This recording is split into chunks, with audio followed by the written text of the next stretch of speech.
for 7 lands, and in his yard there were at least 1 sack land. He's only running 16 lands, so that was 18.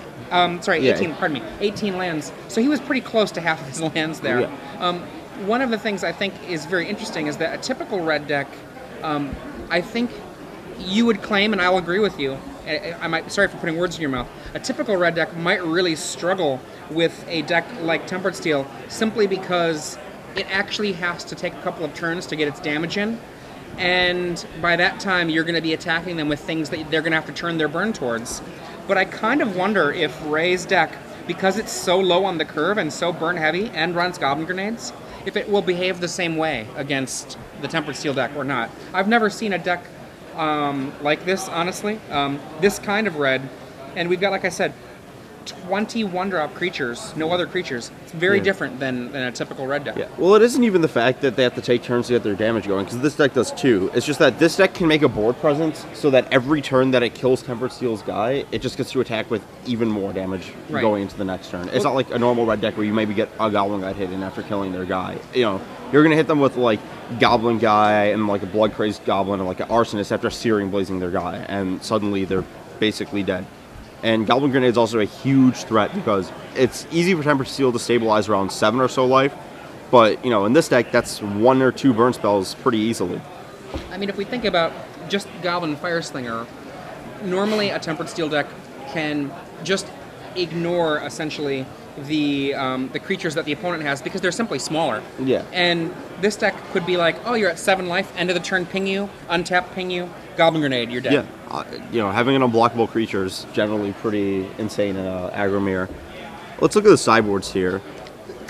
So, Jimmy's going to bring in another Spellskite. Yep. Probably the Shrine of Loyal Legions. Core Firewalkers and Celestial Purges. You got 4 Firewalkers, 3 Purges. Sounds right to me. Except for, I am curious, bringing in an extra Shrine of the Loyal Legions, is that because you expect the game to last long enough for that to come online? Usually post-board against red, it turns into a lot of attrition battles where you're just trading your creatures for their burn spells or their creatures, and you just, like, if you land a Shrine, it's going to win the attrition battle. Right. He probably doesn't want... he probably wants to board out the 2 dismembers he has in the main deck, a Dispatch, and he probably doesn't want Porcelain Legionnaire, too easy to kill, and he probably can cut down on Signal Pest here, is where usually I go post-board in this matchup.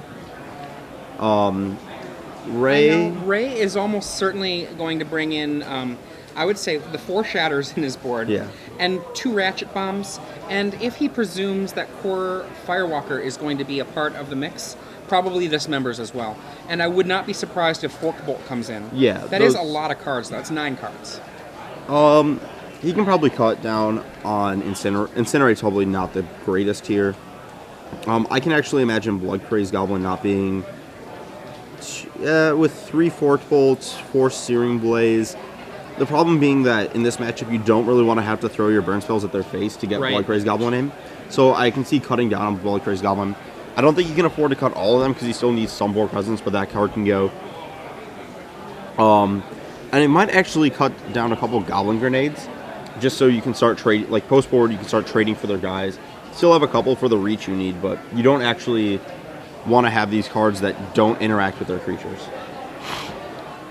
One of the things that I know that historically, when you're playing red decks in aggressive matchups, Goblin Guide tends to be either A, a blocker, or B, a fool's errand, because giving an opponent that's like another aggressive deck a land when you're almost always going to be having to turn your burn spells towards the creatures can be the difference between the match. So I could actually see Goblin Guide being a card that might be cut. Now, the difference is that this is a Goblin Grenade deck, and I have to say, I have not played Goblin Grenade in a deck with Goblin Guide. And I don't really know. Maybe it is actually worth... Because normally, before Goblin Grenade, the short-term damage was the whole point of Goblin Guide. And you love that in a red deck.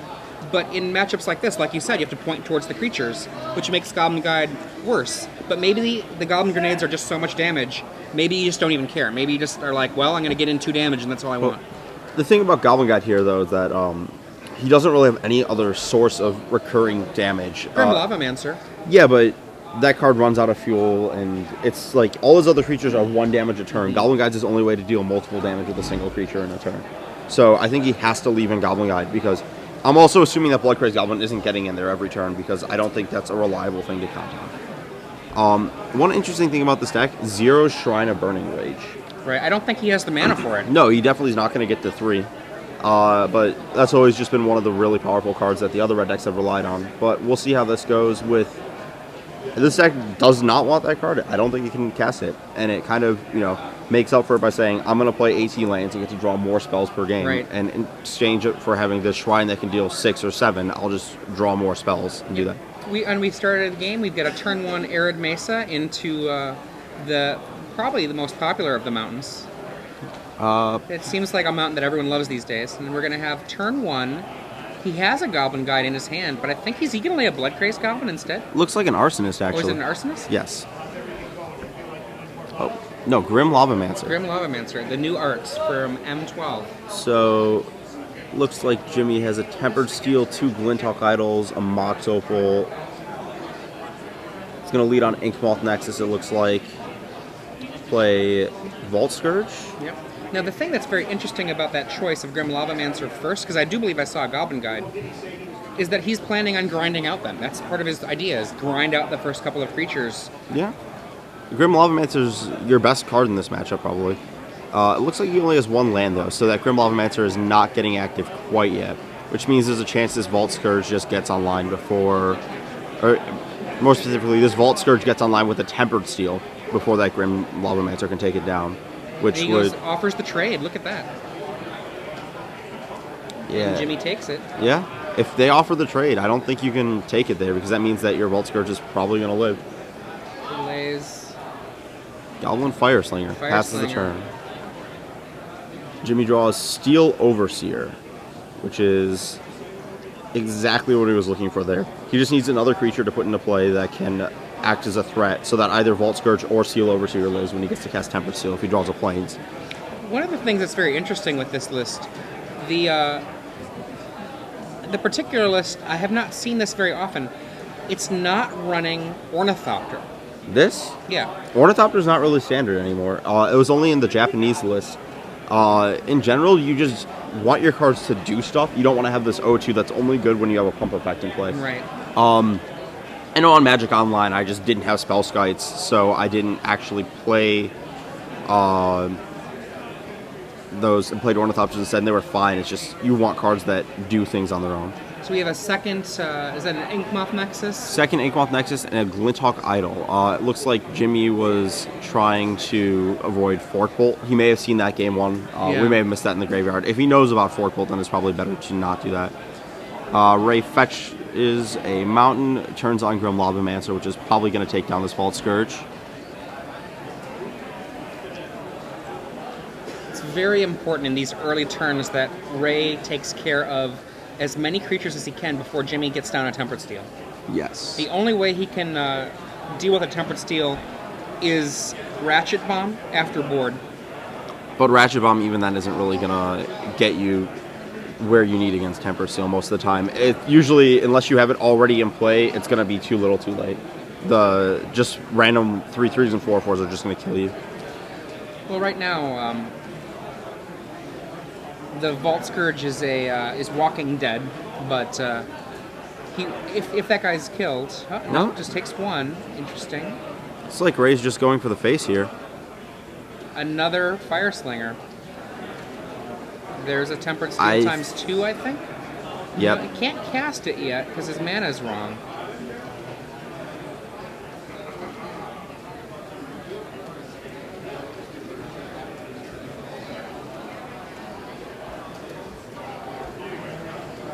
Let's see. Jimmy can play Glinthawk Idol or Steel Overseer here. Overseer, I'm going to guess? No. Oh, another Glinthawk. He's going to try and race.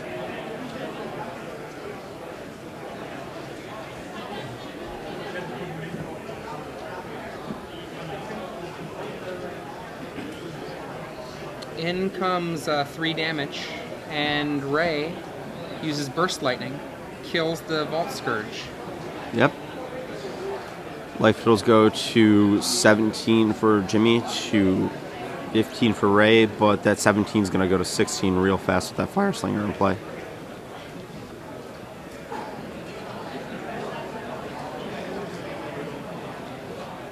Jimmy chooses not to play the Opal, so that next turn if he draws a Plains, he can just animate both Glinthawk Idols with it. Looking to race, which is fairly reasonable at 16 life. I believe I see a Burst Lightning in Ray's hand. Yep. And other cards can't quite make There's out. an Arsonist, a Goblin Guide that he didn't play on turn 1. I cannot tell what the last card is. This is again like if unless we're mistaken, unless there is not a Goblin Guide in his hand, one of the things I have just found historically in matchups like this is Goblin Guide is the worst. Like, because you don't want to give your opponent a land in a matchup where you're going to probably have to grind them a bit. And there is... Except it doesn't look like his plan this game is to actually grind. His Lavamancer's attacks haven't really made that look like his plan. It looks like his last card's a Lightning Bolt. So Jimmy drops a 15 on a Lavamancer attack. Card's doing a good Dwarven Pony impression this game. Right.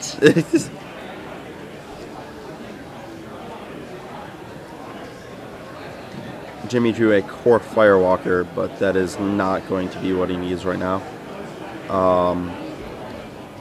Now, normally, there is a lot of white that you expect to see in this deck. It just hasn't shown up for Jimmy. It happens every so often. It's one of the dangers of the Inkmoth Nexuses, but the rewards are so high. I mean, and there we have the Steel Overseer. Jimmy is playing as many planes, very nearly as Ray has total lands in his deck. Pretty close. Yeah. Ray takes the damage. End of turn, I expect we're going to see a bolt. Yep, Steel Overseer burst. gets Burst Lightning down, Yeah. and then Jimmy 2 drops a damage 13 from off Ray of Tautic. Fire Slingers.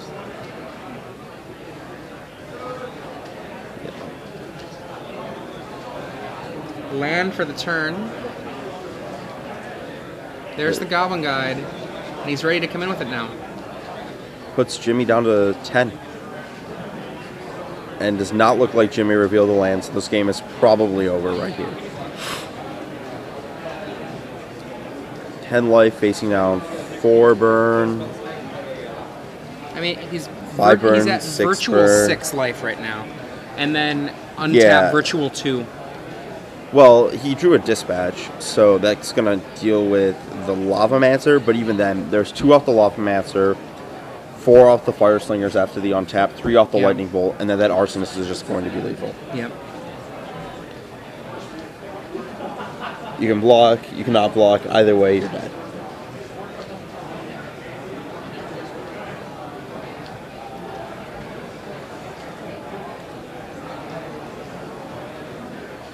I really like Ray's patience with that Goblin Guide. Is that a Plains? Nope, a Mox Opal. Yep. Mox Opal makes 4 damage. In a way, Jimmy might just be trying to draw the Grim Lavamancer's fire away from his face. Yeah. And maybe it... It worked.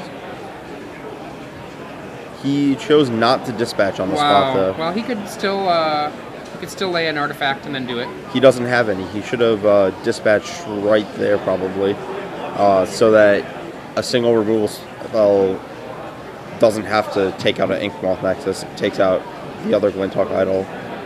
Though I guess the Nexuses are more important, or less important right now. In general, Jimmy's just too far behind here to win. There isn't actually a card in the Tempered Steel deck that can stabilize from this scenario.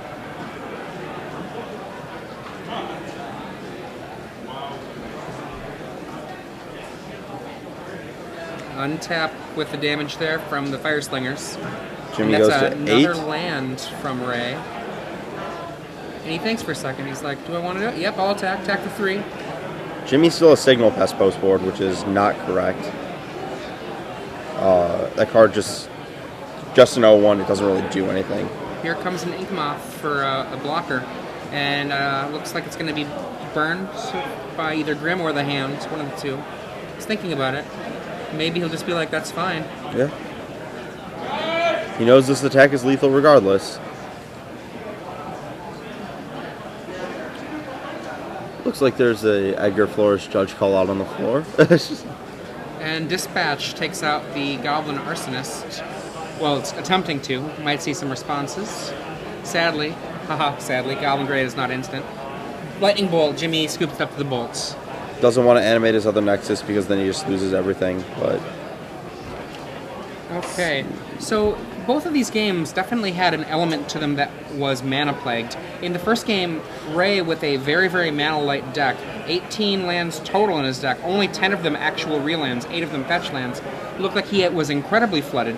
And then in this game, Jimmy, playing 16 planes for Inkmoth Nexus, was sitting on a Core Firewalker, but had no white for a very long time. Yeah, that's one of the issues with these decks is sometimes they just don't draw the mana. You don't have a preordain. But when they do draw the mana right, or they don't flood out, it is a very rough thing to deal with. They have very powerful starts that are difficult to deal with. Now, hopefully, I mean, from my perspective, as just somebody that's curious about this matchup, I'm actually hoping to have both players get their mana so we can see a real interaction between these games. And obviously, one game doesn't tell you how the matchup plays out, but it is nice to have a sense that, oh, this is roughly what I can imagine these matchups look like. You know, this was a match. This wasn't just, oops, I drew this, oops, you drew this, oops, I drew this. Right.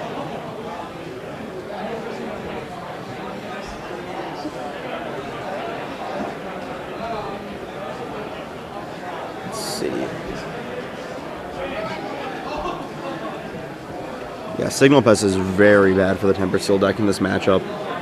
Looked like Jimmy was boarding out Mem Knight, which boarding out a couple is correct. You just want all your guys to be the best cards, but Signal Pest is definitely the worst. Is Signal Pest weak because what it does is it relies you to have multiple creatures when you just want to have every creature do its own thing? Yeah, pretty much. It doesn't even trade for their guys when you want it to. It just doesn't do anything at all, for lack of a better description. Unless you have Tempered Steel to play, in which case any card you play is going to kill them. Right. Now, one thing that's very interesting to note, I was telling you how I'm not sure how I like Goblin Guide in this match. One of the things that's really very, very interesting is that Ray, when he was playing this match, he had the turn 1 Goblin Guide, and he was like, no, I'm going to do other stuff first. And that, to me, I think says that yes, he wants to keep in the Goblin Guide, but he's keeping it in more like it's a burn to the face. He's not keeping it in like, I'm a Goblin Guide, and one of the best plays in Magic right now is turn 1 Goblin Guide. He's saying, yes, Goblin Guide turn 1 is one of the best plays in Magic, but I don't know that I want to do that on turn 1 versus a deck that might overwhelm me with its attackers. I don't know, it depends on how much burn you have in your hand. I think there's options where it's definitely right just to throw it at them. I'm not talking about some draws. I'm talking about draws on average, you know? Like, sure. Like, I absolutely, you know, I mean, if we think about lots of decks, yes, it's absolutely correct sometimes to go turn 1 Forked Bolt to somebody's head. But usually it's not.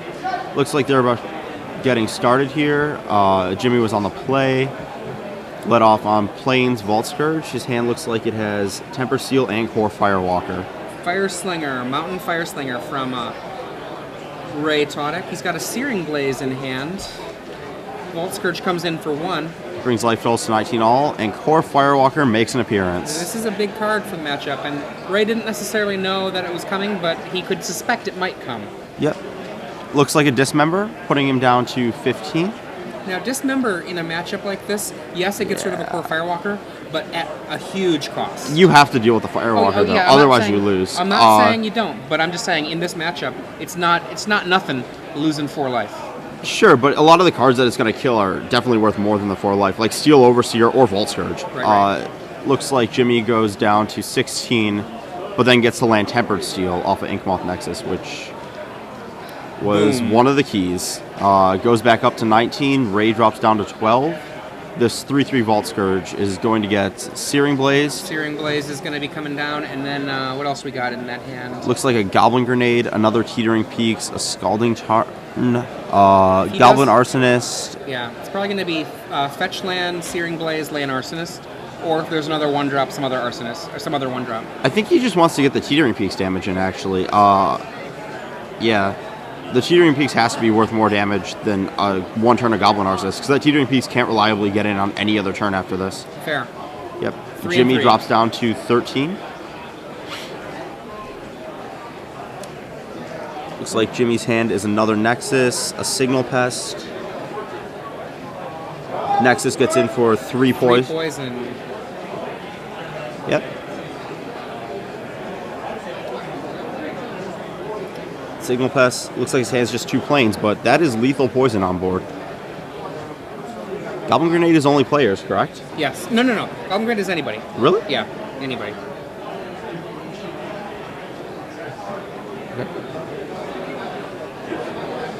No, for Rays. Is it? Yeah. Okay. Now Ray,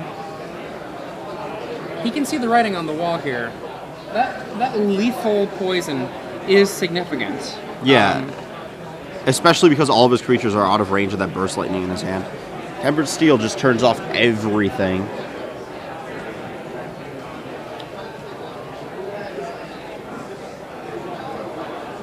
What do we have there?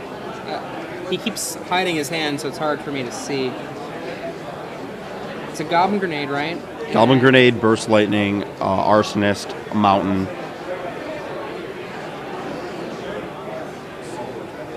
And a land, apparently.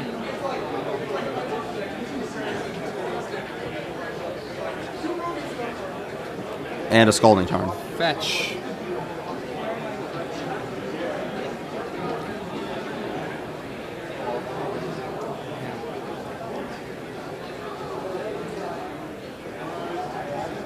So right now, facing down that much, he knows that the Signal Pest has to be dealt with. But interestingly, if he does kill the Signal Pest, he's still in a 2-turn clock. You know, like, he's got a Burst Lightning in hand, so he can burst off next turn a pest, or a creature. Okay, there we got the. Oh wow, he can grenade and then burst. And do the damage with the grenade to Jimmy Risk's head, use the Arsonist to do 1 damage to the Signal Pest, and then burst to finish off the Signal Pest. Yeah, I think I don't know if he wants to go for the face, though. I guess he is. Nope, he's going to do 1 to the face, I guess. Yeah. Jimmy... Oh, no, he's got 1 to the Signal Pest and 5 to your face. Yep. And then there's the burst to finish it off. And he says go. So now Jimmy Risk is down to 8. That seems risky. It's definitely risky. Let's see. Jimmy drew a Celestial Purge. I think that's probably going to end up with 1 next. The debate is whether you serve with both Nexus and force him to have. If he has a removal spell next turn, it's no longer enough. But if you serve with 1 Nexus, you get to purge something. So you're playing around another Teetering Peaks, or. I mean, if I were him, I would feel fine with attacking with just 1 Nexus, and then the next turn killing him off. Yeah, you're playing around Teetering Peaks and Goblin Guy by doing that, as opposed to losing to... And he also has to have another grenade for that to happen. Right. But you're playing around Teetering Peaks and Goblin Guy plus grenade, or you're playing around Lightning Bolt, but you should just... I think he just attacks with both. I think he would attack with just 1, because both of them are a 2-turn clock. No, but I'd rather play around Lightning Bolt here. Like, a single enough. Lightning Bolt as opposed to a Goblin Guide or Teetering Peaks and a grenade, That's much fair. less likely. That's fair. He goes to 9 poison. Yep. 1 damage at the end of the turn. Jimmy Risk is now at 7. Yep. We know Ray's last card is a land, so that looks like it's game. Fire Slinger. There's no card that you can do that can do 2 of them. Poisoned out. There we go. Okay, so we see that really quick. 2 games to 1. And that last game actually, I think, speaks to what the key of the match is. Tempered Steel is the most important card in this matchup, by far. Who would have thought? The deck's named after it. I know. So what we're going to be doing then is we'll be catching more rounds after this. See you soon. Yep. And back to Oz. Here we go. I'm Arilax here with Adrian Sullivan in the booth. We're at the Star City Standard Open here in Pittsburgh.